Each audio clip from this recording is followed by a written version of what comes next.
لله نحمده ونستعينه ونستغفره ونعوذ بالله من شرور أنفسنا ومن سيئات أعمالنا من يهد الله فلا مضل له ومن يضلل فلا هادي له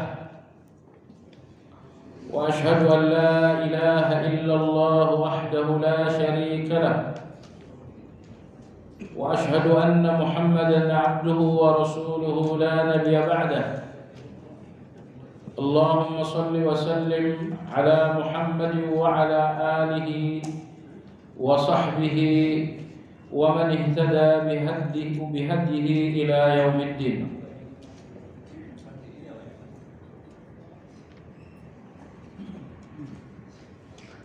يا أيها الذين آمنوا اتقوا الله حق تقاته ولا تموتن إلا وأنتم مسلمون. Kaum muslimin wal muslimat rahimakumullah.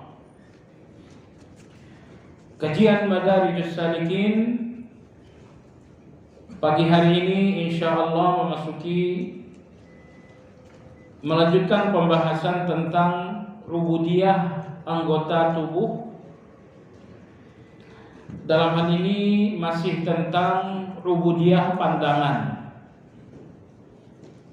Apa saja ibadah-ibadah dalam pandangan kita? Sudah berlalu pandangan yang hukumnya wajib. Kemudian sudah berlalu juga pembahasan tentang pandangan yang hukumnya mustahab alias sunnah. Nah, hari ini insyaallah pada halaman 193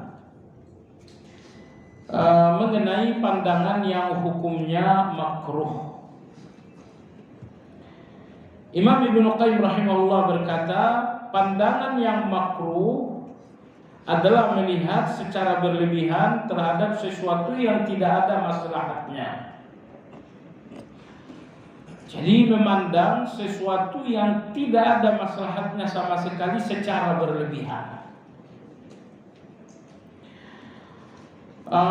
Kalau Anda memandangi sebuah anggaplah puncak misalnya atau pantai misalnya,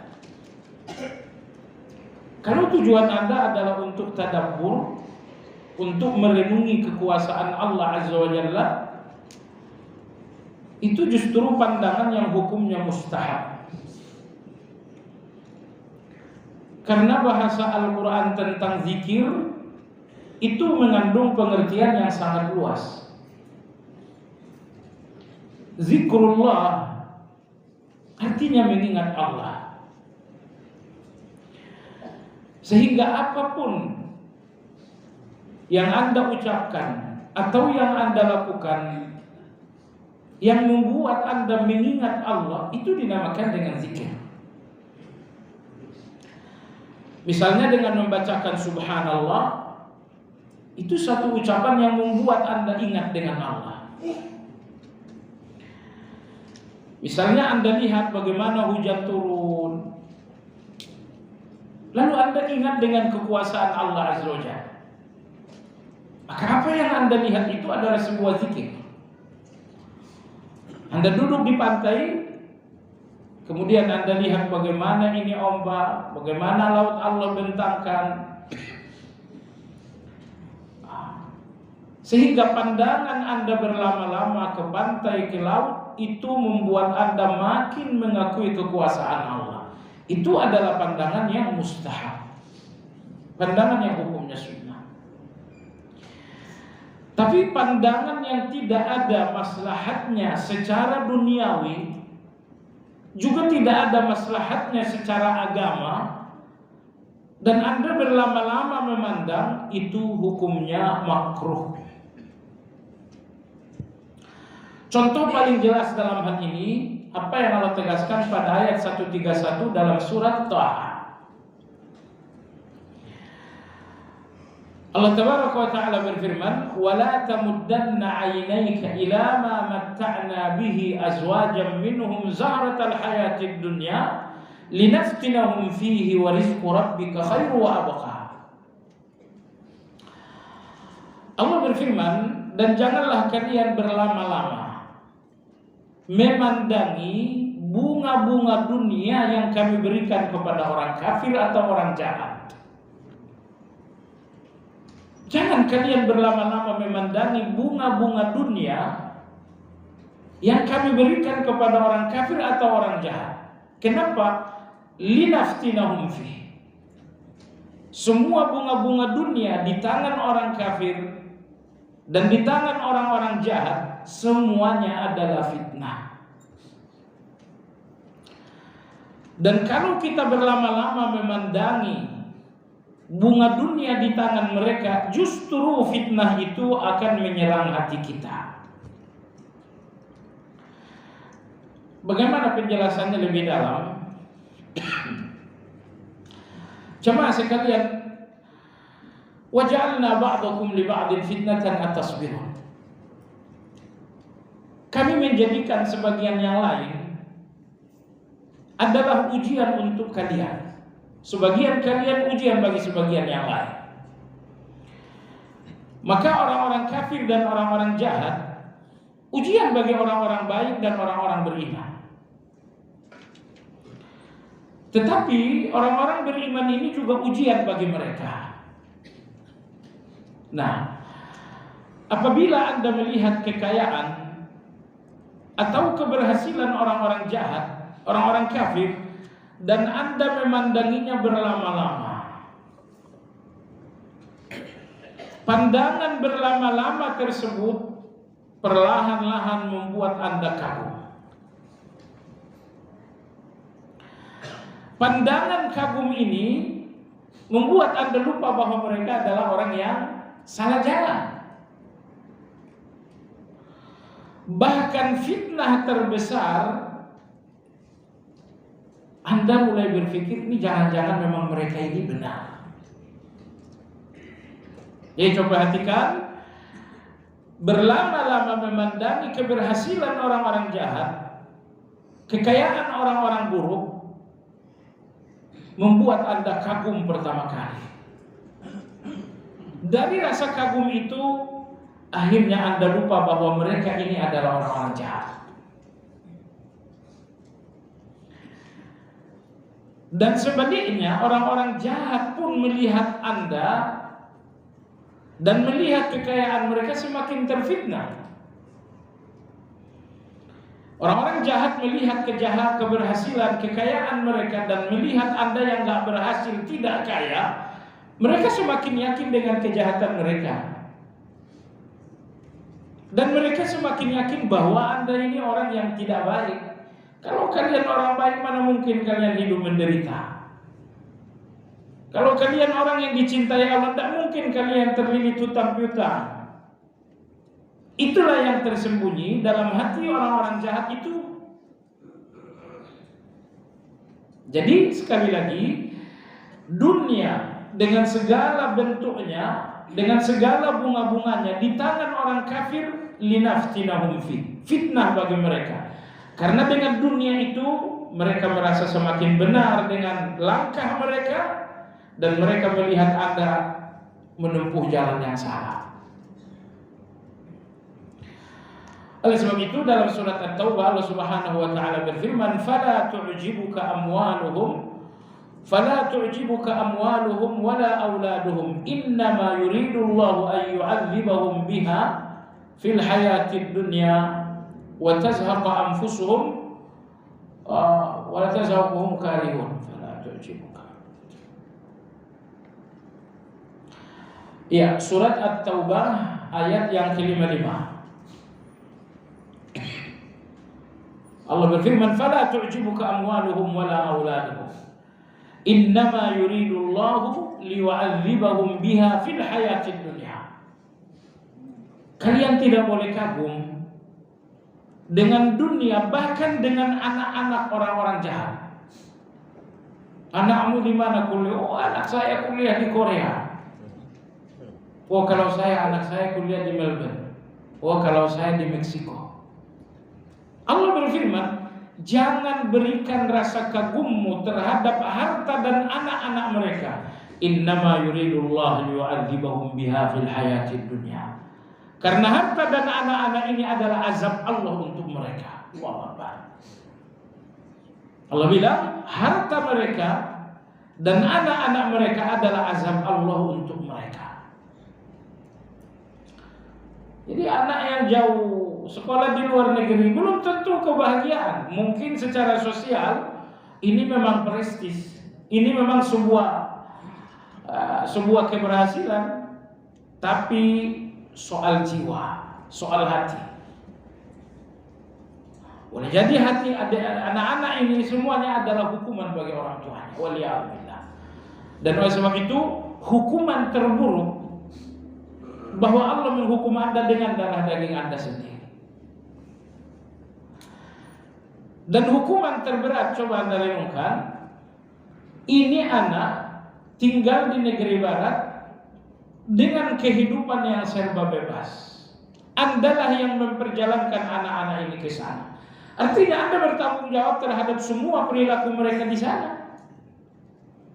Bagaimana kehidupan bebas perlahan-lahan mengikis agama mereka.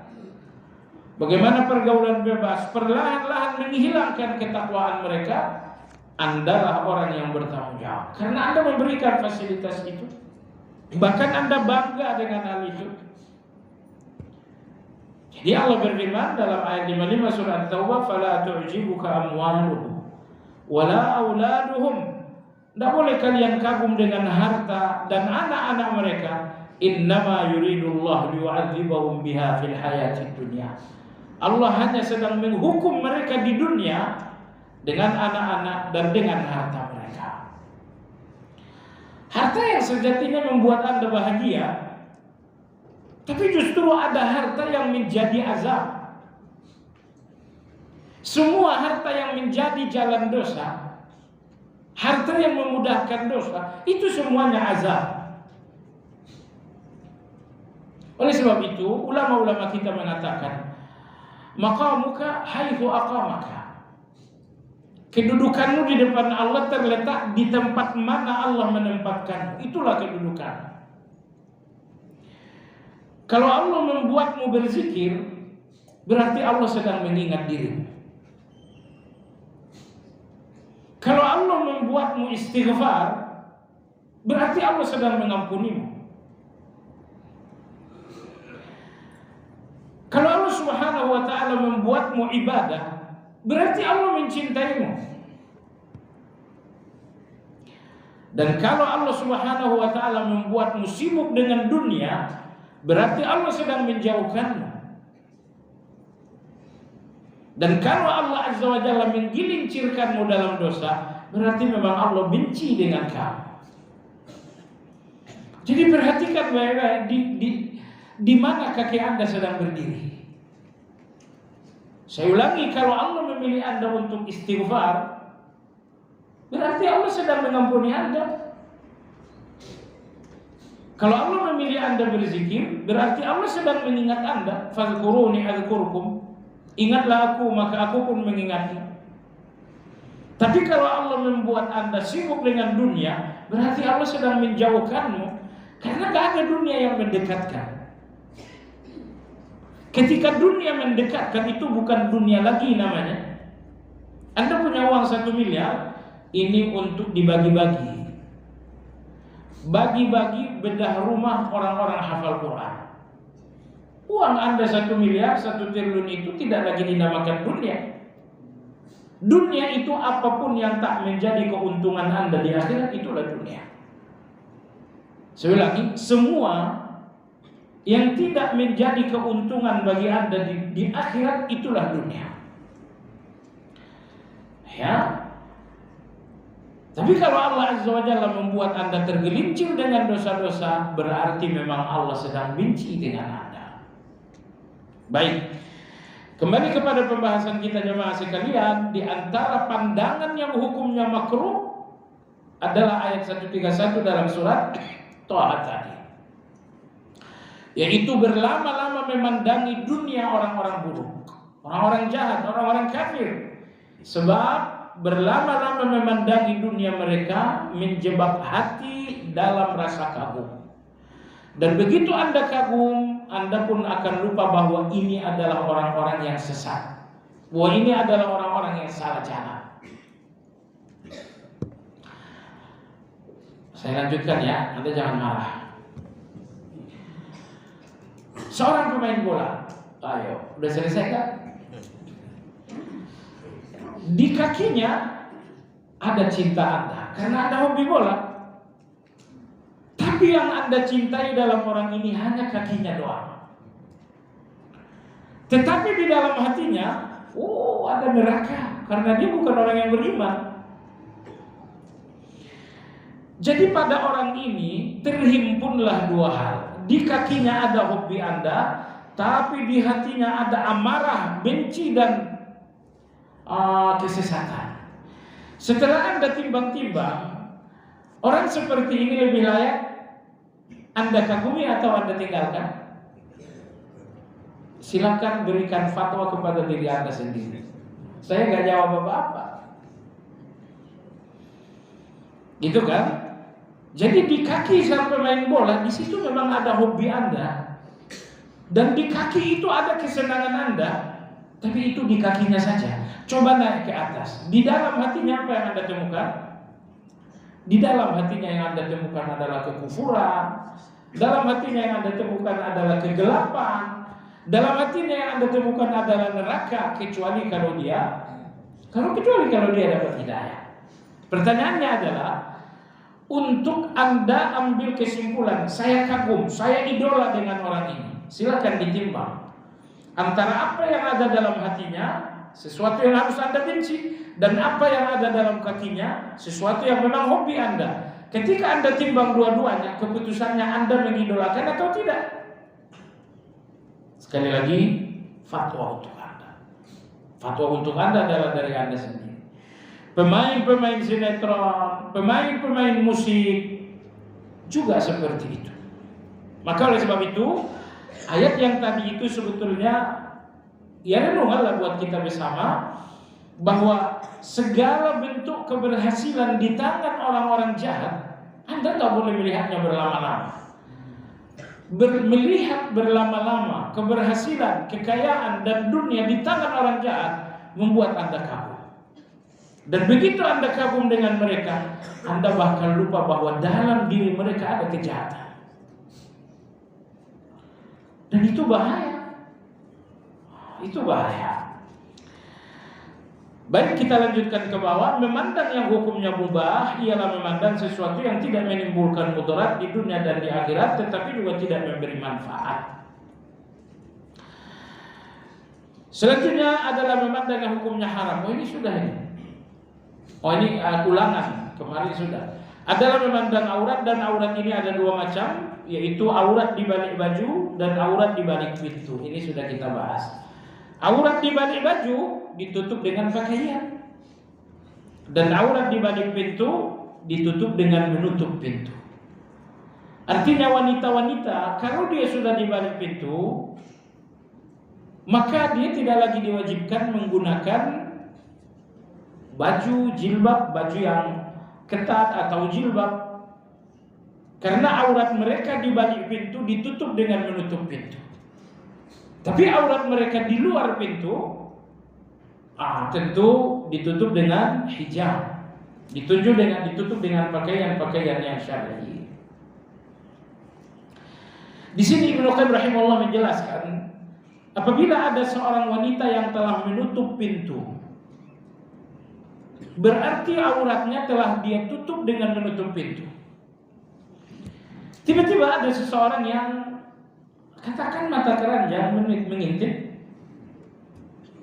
lalu si wanita atau siapapun yang berada di dalam rumah melempar kenalah wajah dan mata orang yang mengintip sampai kemudian buta. Imam Ibnu Qayyim rahimahullah mengatakan tidak ada sanksi dan denda apa-apa. Ini mata enggak berarti sehingga tidak ada denda. Tapi bayangkan kalau Anda melukai mata orang yang tidak salah, Anda harus bayar denda sangat besar. Tapi ketika mata ini bersalah, Anda lempar sampai buta, Anda tidak ada kewajiban denda sedikit pun. Oh, kau bayar 5 juta, nggak ada denda dalam Islam. Kenapa? Mata ketika digunakan bermaksiat nggak bernilai lagi. Sehingga mata yang jadi buta itu sama sekali tidak ada denda, walaupun 1 rupiah. Kenapa? Kalau mata sudah digunakan untuk dosa, maka nggak ada nilai. Sehingga ketika Anda butakan dengan sebuah lemparan, Anda nggak ada hukuman, nggak ada juga denda apa-apa. Baik, alinea berikutnya, adapun zauq. Di antara indera ada kaki, ada tangan, salah satunya zauq, perasaan, cicipan lidah. Mencicipi makanan, minuman, itu namanya zauq. Imam Ibnu Qayyim berkata, adapun zauq atau merasakan atau mencicipi yang hukumnya wajib ialah mencicipi makanan atau minuman ketika dalam kondisi yang memaksanya atau melakukannya. Ada makanan yang wajib Anda makan, atau ada makanan yang wajib Anda cicipi. Misal, ini makanan berbahaya atau tidak. Tidak ada cara kecuali Anda harus mencicipi sedikit. Maka mencicipinya untuk memastikan bahaya atau tidak, hukum mencicipi hukumnya adalah wajib. Atau yang kedua, ada satu makanan boleh jadi ini memabukkan atau tidak, dan tidak ada cara untuk memastikan itu kecuali mencicipi, maka itu hukumnya wajib. Mencicipi untuk membedakan baik atau buruk, haram atau halal, berbahaya atau bermanfaat, mencicipi dalam kondisi seperti ini hukumnya wajib. Termasuk dalam hal ini adalah hukum makan dalam keadaan darurat. Oh, misalnya ada kawan kita yang sedang menjalankan program diet, sampai dia sangat ketat nggak mau makan. Oh, pokoknya bagi saya karbohidrat ini musuh. Ya, saya sedang berusaha membuatnya jadi musuh. Baik, Anda tinggalkan karbohidrat, berusaha melihatnya musuh karena Anda sedang menjalankan program diet. Apa yang sedang terjadi? Perut Anda sudah mulai sakit, asam lambung Anda sudah mulai naik misalnya. Maka dalam kondisi seperti ini, segera mencicipi makanan hukumnya bukan sunnah, tapi hukumnya adalah wajib. Kalau Anda nggak makan juga, untuk menghormati program Anda akan sakit. Dan boleh jadi sakit ini awalnya kecil, ringan, nanti perlahan-lahan akan menjadi sakit yang serius. Baik. Di sini Imam Ibnu Qayyim mengatakan termasuk dalam hal ini adalah meminum obat. Ia yakin bahwa dengan meminum obat ia akan selamat dari kebinasaan. Orang yang sedang sakit dan dia dihadapkan dengan obat, rekomendasi dokter, Anda akan selamat dengan obat. Apa hukum minum obat dalam kondisi seperti ini? Hukumnya wajib. Apabila keterangan dokter dengan obat Anda selamat dan tanpa obat Anda mungkin akan dua, mungkin mati, mungkin penyakit Anda semakin serius. Kalau dokter terpercaya telah memberikan keterangan seperti ini, maka meminum obat tersebut hukumnya adalah wajib. Baik, yang dikhilafi akan ulama adalah poin berikut, yaitu ketika obat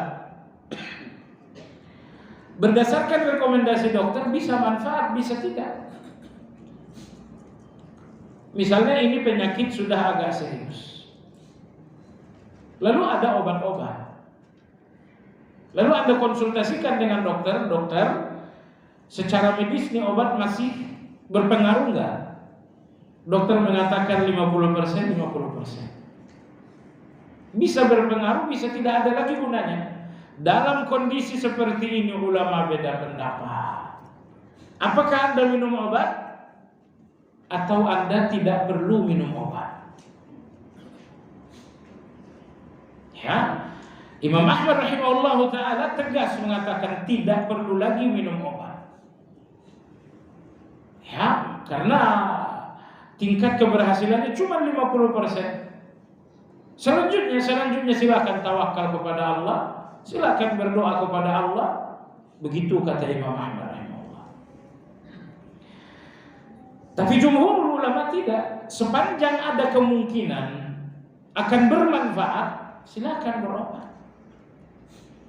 Pada dasarnya semua usaha itu tidak ada yang 100%. Saya ingin untung, saya dagang. Apakah dagang ini 100%? Tidak ada. Tidak ada usaha yang sifatnya 100%. Ya. Maka oleh sebab itu Imam Ar-Razi rahimahullah ta'ala ketika beliau menafsirkan firman Allah, ya ayyuhan nafsul mutmainnah, wahai jiwa yang tenang. Beliau mengatakan tidak ada ketenangan manusia kecuali dengan Allah. Kenapa? Ada dua alasan kata beliau. Yang pertama, keinginan manusia tanpa batas, sementara kemampuan manusia sangat terbatas. Di titik itulah manusia membutuhkan Allah. Keinginan untuk sembuh sangat besar, sementara kemampuan untuk sembuh sudah terbatas. Ya, keinginan untuk sembuh sudah terbatas. Anda ingin kekuatan tanpa batas untuk sampai kepada keinginan Anda yang tanpa batas. Nah, di sini Anda membutuhkan Allah Azza wa Jalla. Anda ingin sembuh, kemampuan dokter sudah sampai di batas. Dokter mengatakan sudah tidak ada lagi ikhtiar secara medis. Apa yang Anda lakukan jemaah sekalian? Di sini Anda nggak mampu lepas dari Allah. Dalam kondisi seperti ini Anda benar-benar bersandar kepada Allah. Ini alasan pertama. Kenapa manusia hanya akan tenang dengan Allah? Karena keinginan manusia tanpa batas, sementara seluruh kekuatan terbatas, dan hanya kekuatan Allah yang bisa menyampaikan kepada keinginan tanpa batas itu. Alasan yang kedua, kenapa manusia tidak bisa tenang tanpa Allah? Karena menuju keinginan ada ikhtiar. Dan semua ikhtiar itu punya kelemahan. Keinginan Anda adalah uang, ikhtiar Anda adalah dagang. Ikhtiar Anda ini apakah 100% sempurna atau punya kelemahan? Punya kelemahan. Tidak ada ikhtiar menuju keinginan, melainkan semua ikhtiar itu punya kelemahan. Nah, karena ikhtiar ini memiliki kekurangan-kekurangan, memiliki kelemahan-kelemahan, disitulah Anda membutuhkan Allah.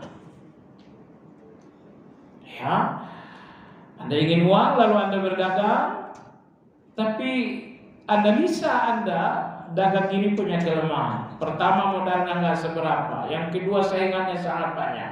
Yang ketiga, mungkin situasi alam pun tidak mendukung untuk dagang. Hujan dari pagi sampai sore. Anda sudah berikhtiar, tapi ikhtiar ini lemah. Lemah untuk mengantarkan Anda kepada keinginan. Nah, di sini Anda membutuhkan Allah. Dan tidak ada yang membuat Anda tenang kecuali Allah. Nah, jadi jemaah sekalian, coba Anda renungkan dua hal ini. Jadi kata beliau, manusia tidak tenang tanpa Allah. Alasan pertama, keinginan manusia tanpa batas. Tanpa batas dalam satu keinginan, dan tanpa batas pula dari segi jumlah. Keinginan hidup kamu satu, oh enggak, keinginan hidup saya 2 miliar. Keinginan kamu ini banyak, kemampuan kamu sedikit. Bagaimana kamu sampai kepada keinginan yang banyak dengan kemampuan yang sedikit? Jawabannya Allah. Jawabannya Allah. Alasan yang kedua, kenapa Anda hanya tenang dengan Allah Azza wa Jalla? Karena semua ikhtiar Anda menuju satu keinginan punya kelemahan. Anda ingin sehat, ikhtiar Anda herbal. Herbal ini punya kelemahan. Anda ingin aman, ikhtiar Anda CCTV. CCTV ini pun punya kelemahan. Tidak ada ikhtiar menuju keinginan, melainkan ikhtiar itu punya kelemahan. Lantas bagaimana Anda menutupi kelemahan pada ikhtiar? Jawabannya Anda menutupinya dengan Allah. Sehingga Anda berdagang, hujan gak henti-hentinya turun. Hari ini Anda harus dapat uang misalnya 100 ribu, 200, 300. Sampai sekarang jam 2 siang pelaris baru 50 ribu. Ikhtiar Anda lemah. Ketika ikhtiar Anda ini telah menemukan titik lemahnya, disitulah tangan ini terangkat. Ya Allah, Allahumma kfini bihalalika an haramik. Cukupilah aku dengan halalmu, agar aku tidak mencarinya dengan yang haram. Wa aghnini bifadlika amman siwak. Cukupi aku dengan pemberianmu, agar aku tidak mencarinya dari selainmu. Ini doa baca baik-baik. Allahumma kfini bihalalika an haramik, wa aghnini bifadlika amman siwak. Nah, makanya jemaah sekalian yang saya hormati, semua kelemahan Anda adalah nikmat. Karena di semua kelemahan itulah muncul tawakal Anda. Di setiap kelemahan itulah Anda kemudian berdoa kepada Allah Azza wa Jalla. Ini nikmat pertama, bahwa kelemahan itu membuka pintu ibadah yang tidak akan terbuka kecuali oleh kelemahan itu sendiri. Dan yang kedua, kelemahan-kelemahan Anda ini pun nikmat luar biasa, karena tidak akan terbuka pintu tawaduk dan rendah hati kecuali Anda melihat kelemahan Anda. Sekiranya lah Allah Azza wa Jalla tidak berikan Anda kelemahan, mungkin Anda akan membusungkan dada dari timur ke barat. Ya, Anda akan sombong dari timur ke barat. Allah ingin mematahkan sombong Anda. Allah ingin mematikan takabur Anda. Maka memberikan Anda kelemahan. Kelemahan pertama, mungkin Anda gak punya uang banyak, sehingga tak ada pintu untuk sombongkan diri. Atau mungkin kelemahan yang kedua, Allah sudah mulai mengirimkan banyak penyakit, sehingga tak ada lagi otot yang bisa dibanggakan. Oh, kalau kemarin ngomong sama kawan juga, gimana kabar? Padahal nunjukkan kalau dia lagi fitness. Semuanya serba main tangan. Oh, saya nggak setuju. Oh, main tangan. Dia nggak main tangan, cuma mau ngasih tahu saya punya otot. Kemana-mana, nggak mau lagi pakai baju longgar, pakai baju ketat terus. Sama sekalian yang saya hormati, sudah Allah kirimkan penyakit. Karena Allah sudah lihat, oh ini otot besar membuat kamu sombong, membuat kamu ujub, membuat kamu ria. Jemaah sekalian, ria itu dalam ibadah atau berlaku juga dalam hal duniawi? Berlaku juga dalam hal duniawi. Pakai baju dulu biar dipuji orang. Aisyah radhiyallahu anha ditanya, wahai Aisyah, ummul mukminin, apa syirik yang disebut Nabi seperti semut hitam? Beliau mengatakan, kalian pakai baju supaya dipuji, kalian pakai minyak wangi supaya disanjung. Lagi ya mas sekalian yang saya hormati, jadi Anda tak boleh lagi melihat kelemahan Anda seperti melihat musuh. Karena ternyata kelemahan Anda ini nikmat. Anda tak boleh lagi melihat kelemahan Anda dengan pandangan benci. Karena kelemahan Anda ini ternyata rahmat bagi Anda. Ya, disebabkan karena nikmat, disebabkan karena kelemahan, terbuka untuk Anda pintu ibadah yang gak akan terbuka kecuali oleh kelemahan itu. Nomor dua, disebabkan karena kelemahan itu Anda kemudian harus tawadu, Anda harus rendah hati. Ya, maka Imam Al-Mawardi rahimahullah dalam kitab Adabud Dini wad Dunya atau Adabud Dunya wad Din, beliau mengatakan alangkah baiknya, alangkah besarnya hikmah dari kelemahan manusia. Seandainya manusia tak diberikan oleh Allah kelemahan, akan tertutuplah banyak pintu-pintu ibadah.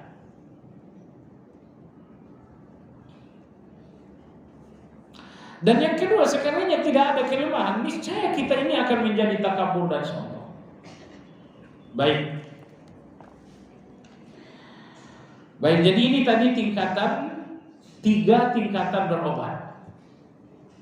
Kalau obat berdasarkan keterangan dokter masih dipastikan akan bermanfaat, maka mencicipi obat itu hukumnya wajib. Yang kedua, lawannya, kalau obat menurut dokter sudah tidak ada gunanya lagi, maka meninggalkan obat itu adalah satu keharusan. Kata dokter, gimana? Udah nggak ada gunanya Pak, udah nggak ada ikhtiar dokter, udah nggak ada kekuatan lagi. Kalau sudah begitu, udah bawa pulang. Tawakal kepada Allah Azza wa Jalla. Karena apa? Kekuatan medis sudah tidak ada lagi. Kemarin ditelepon dari seseorang, orang tuanya pergi ke Amerika, qadarullah sampai di sana terserang coronanya sembuh, tapi karena badannya sudah sangat tua, sudah lemah, akhirnya kondisinya ya sudah sakit parah. Secara medis tak ada lagi obat. Ini bagaimana saya bilang bawa pulang. Kalian berdoa, kalian tawakal, bawa pulang. Dalam agama kita, kalau keterangan dokter bahwa obat tak lagi berguna, memaksakan obat seperti itu dalam agama kita sudah menafikan tawakal. Ingat, tawakal itu ikhtiar bekerja sama. Kapan saya ikhtiar? Kalau ikhtiar ini masih bermanfaat, silakan, itu tawakal. Tapi kalau ikhtiar ini sudah tidak ada gunanya lagi, memaksakannya justru mematikan tawakal, menafikan tawakal. Ini nomor 2. Nomor 3 adalah kalau menurut dokter satu obat ini 50%, 50%. Disinilah ulama kita beda pendapat. Imam Ahmad mengatakan tidak perlu berobat, namun jumhur ulama mengatakan harus tetap berobat. Karena semua ikhtiar sifatnya adalah 50%, 50%. Berdagang hasilnya 50%, 50% gagal. Baik. Halaman 195, zauk yang haram ialah seperti mencicipi khamar dan racun, ya kan? Racun yang mematikan dan mencicipi sesuatu yang dilarang karena sedang melakukan puasa wajib. Mencicipi yang mengenyangkan. Kalau misalnya Anda lagi masak, ya, misalnya masak kolak gitu kan, Anda perlu mencicipi sedikit. Bukan semangkok, sekedar mencicipi. Boleh atau tidak? Jawabannya boleh.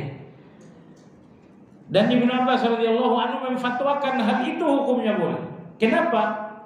Kalau mencicipi setetes itu bukan makan, itu juga bukan minum. Orang yang berpuasa dilarang makan, dilarang minum.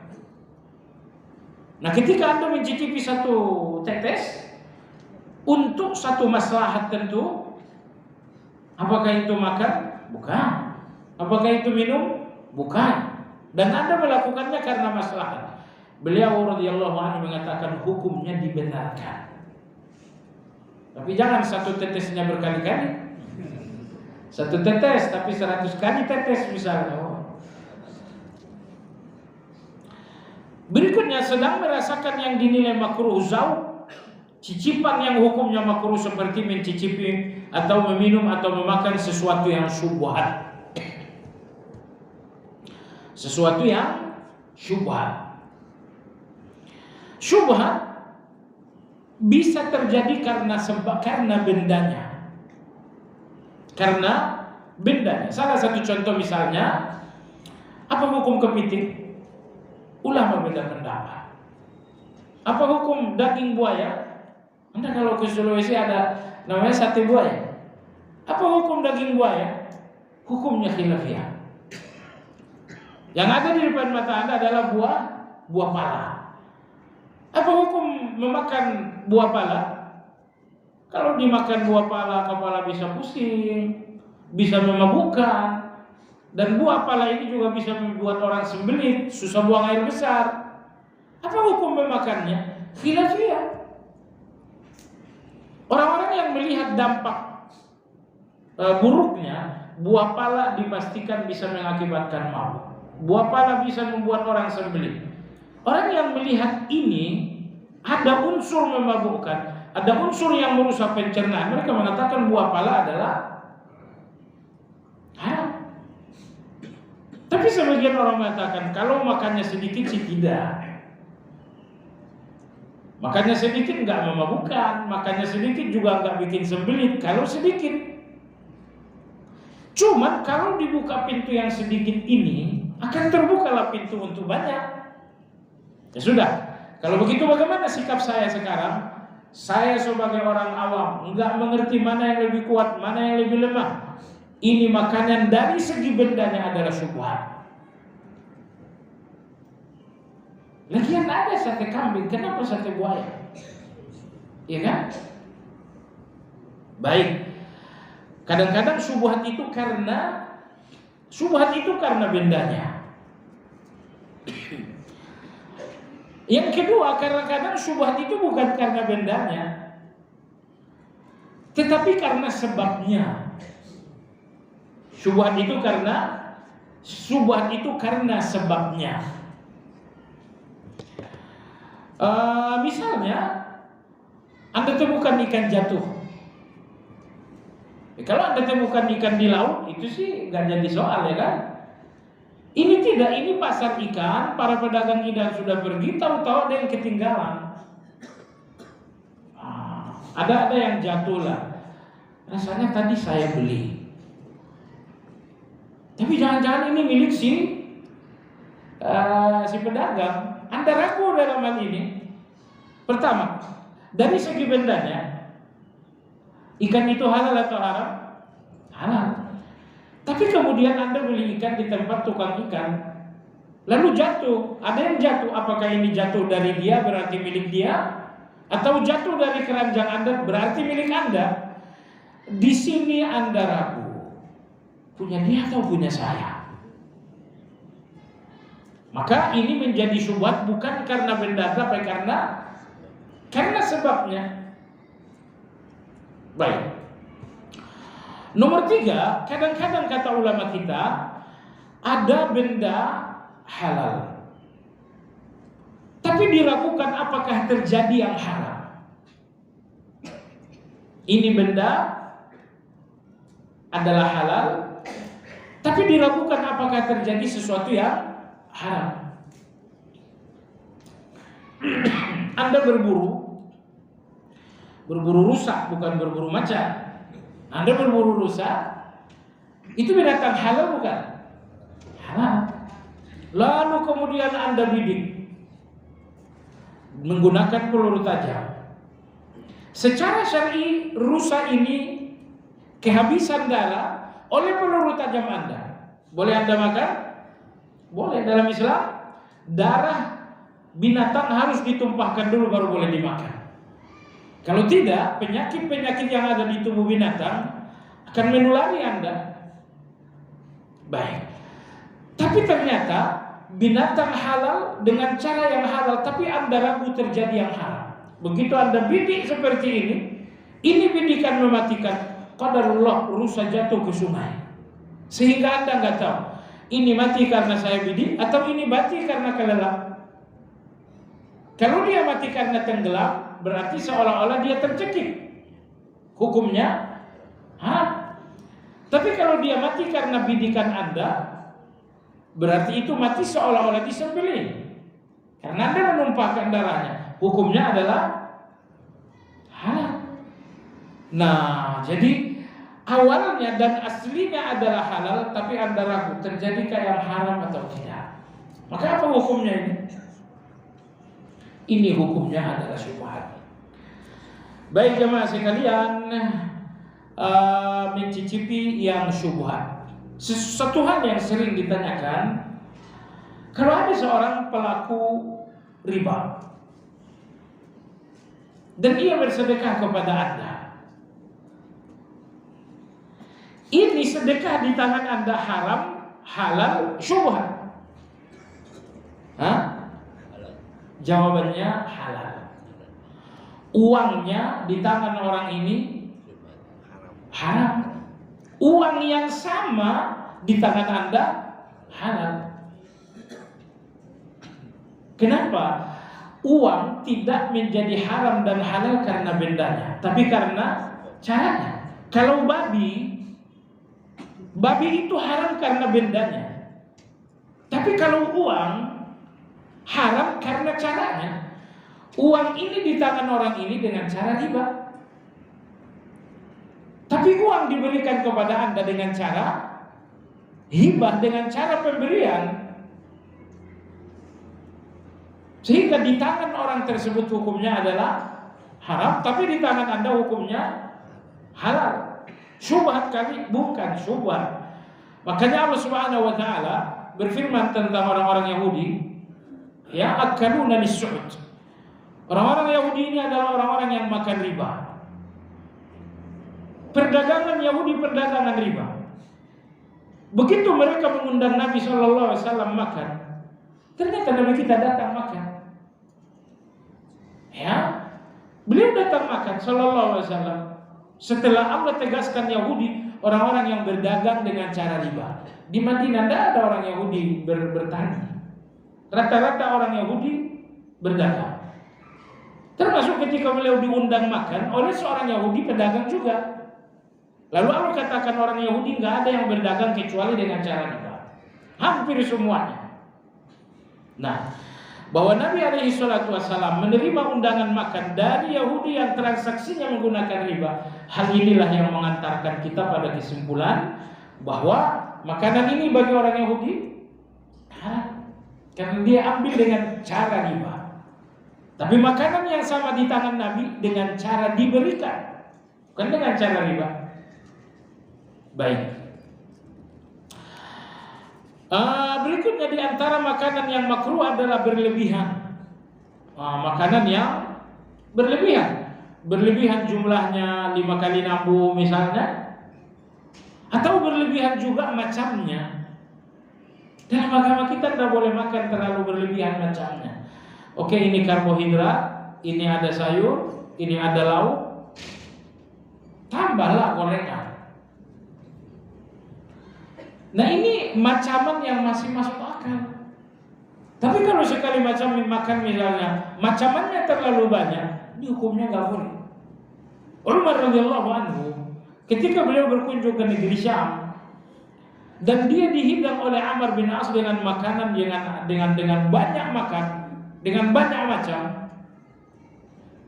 Hidangan daging saja entah berapa macam misalnya gitu kan.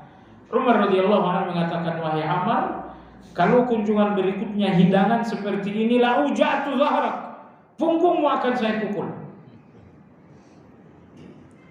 Gitu ya. Jadi jangan terlalu banyak juga macamannya. Ya, karbo oke, daging ya. Ikan seharusnya jangan. Sebab kalau darat dan laut, kalau darat dan air dicampur katanya orang kesehatan tuh nggak baik. Jadi ada makan ayam, setelah itu dicampur dengan ikan, itu berbahaya katanya. Senyawa binatang darat dan binatang laut dalam tubuh itu berbahaya. Kemudian ada sayur, kemudian ada kerupuk, harus nggak sih? Harus saja kerupuk atau keripik. Saya kira ini aneka makanan yang masih biasa. Tapi kalau sudah macamannya banyak sekali, itu bisa membahayakan. Kalau begitu tidak usahlah kita makan di sederhana. Sekali datang macaman makanannya satu meja. Ya tentu Anda ambil aja secukupnya kan. Gak perlu comot sini. Maka Nabi bersabda, kul mimma yalik, makan yang lebih dekat dengan. Di antara makanan yang makruh adalah makanan mendadak. Ini istilah fikih dinamakan ta'amul faj'ah. Artinya Anda datang ke seseorang yang kebetulan sedang makan. Anda tidak diundang makan, ya. Misalnya Anda pergi ke warung, qadarullah ada kawan lagi makan. Dia nggak merencanakan makan bersama Anda, dia sedang makan sendiri. Lalu Anda datang, lalu Anda katakan, geser dong, sini sepiring berdua. Sini sepiring berdua, ini namanya ta'amul faj'ah. Anda terjun makan padahal Anda tidak diundang. Nah, ini ada dua kondisi. Kondisi pertama, orang ini memang bahagia Anda ikut. Oh, kebetulan saya makan, duduk, sepiring berdua kita. Kalau memang dia bahagia, silakan terjun. Tapi kalau tidak ada tanda-tanda bahagia, Anda sendiri masih ingat dulu kita kuliah makannya sepiring gesek. Jamaah sekalian, kan udah gak zaman kuliah sekarang, udah zaman kita aki-aki sekarang. Nah, ini yang dinamakan dengan ta'amul faj'ah. Beliau mengatakan makanan mendadak, artinya makanan yang tidak diundangkan kepada Anda. Maka mencicipi makanan seperti ini hukumnya makruh, kecuali pemilik makanan betul-betul bahagia Anda datang. Yakni Anda mendatangi orang yang hendak makan padahal dia tidak mengundang Anda dan tidak makan sebagainya. Begitu juga makanan yang makruh Anda nikmati adalah makanan yang riya. Orang membuat satu makanan, satu hidangan tapi riya. Biar orang tahu saya orang kaya. Untuk menonjolkan kekayaan itu, maka dibuatlah misalnya acara makan pagi, sarapan pagi. Enggak ada rencana, enggak ada keinginan untuk mengakrabkan diri. Tujuan satu-satunya untuk menonjolkan diri. Ini menikmati makanan seperti ini hukumnya makruh. Begitu juga berikutnya adalah makanan walimah atau pesta yang tercela. Ini pesta yang diundang orang-orang petinggi. Kalaupun diundang orang-orang rendahan tapi dengan kelas yang berbeda. Ini yang datang sebangsa jenderal, silakan dari arah kiri. Oh, ini yang datang kalau kalian orang miskin sebelah kanan, jangan nyampur. Kalau dalam undangan sudah dibedakan antara yang pejabat dan yang rakyat, ini undangan sudah tidak lagi diridhoi oleh Allah. Yang paling berhak atas makanan ini adalah orang-orang yang lapar, bukan petinggi-petinggi. Itu petinggi itu orang kaya datang, begitu cicipi makanan Anda satu sendok dia sudah selesai. Makanya bersabda syarrut ta'am ta'amul walimah. Yud'a man la yahtajuha wa yutruk man yahtajuha atau kama qala. Nabi bersabda, makanan terburuk adalah makanan pesta. Diundang yang tak butuh makan, yang butuh makan malah diabaikan. Jadi kalau dalam acara pesta sudah ada pemisahan seperti itu, ini pesta seperti ini makanannya makanan makruh. Baik jamaah sekalian yang saya hormati, sampai di sini pembahasan kita, mudah-mudahan bermanfaat.